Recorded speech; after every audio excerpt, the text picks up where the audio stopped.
Sir என்ன தான் sir நடக்குது திமுக கூட்டணியில்? காங்கிரஸ் இருக்கா இல்லை இல்லையா? ஏன்னு பார்த்தீங்கன்னா, நம்ம இளைய தளபதி விஜயை போய் சந்தித்தார் வருண் சக்கரவர்த்தின்றவர். காங்கிரஸில் ஒரு முக்கிய பொறுப்பில் இருக்கார். அவர் போய் சந்தித்ததுலேருந்தே மிகப்பெரிய சலசலப்பு இருக்குது. அவர் என்ன சொல்கிறாருன்னா, தமிழ்நாட்டில் 3வது பெரிய கட்சி விஜய் தான், டிவிகேயில் இருக்க விஜய் சார் தான் சொல்லியிருக்காரு. அது மட்டும் இல்லாமல் இப்போ நடக்கிற ஓட்டில் 20% ஓட்டு சதவீதம் விஜய் சார் கையில் இருக்குது. எதனால் அந்த குழப்பம் வந்ததுன்னா, என்னைக்கு விஜய் சார் அறிவித்தாரோ ஆட்சியிலையும் பங்கு அதிகாரத்திலையும் பங்கு கொடுக்குறேன்னு அறிவித்தாரோ அன்னைக்கு ஏற்பட்ட குழப்பம் தான் இது எல்லாமே.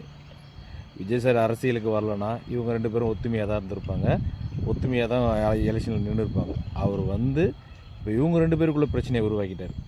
இல்லைனா இவங்க 2 பேருமே ஒத்துமையாக தான் இருந்திருப்பாங்க. ஏன்னா ஒரு தலைவர் வரனார்னா ஒரு சின்ன பிரச்சனை வரதானே செய்யும்.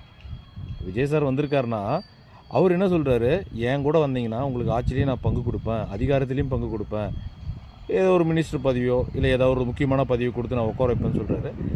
ஆனால் தமிழ்நாட்டில் மட்டும் அது பொருந்தாது காங்கிரஸ் சார் அவர்களே.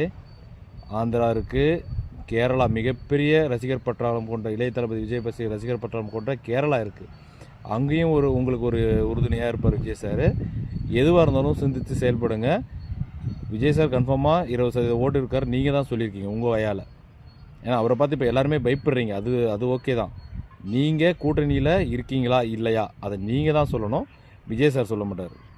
ஓகேங்களா? நீங்கள் கூட்டணியில் வந்தீங்கனாலும் சந்தோஷம்தான், வரலனாலும் சந்தோஷம்தான். அவர் தனிச்சு நின்று அவருக்கு என்ன சதவீதம் ஓட்டு இருக்குன்னு சொல்லிவிட்டு அவர் மக்களுக்கு தெரிவிக்கணும் தான் இப்போதைக்கு தனிச்சு நிற்கிறதுக்கு ஒரு முடிவு எடுத்திருக்காரு.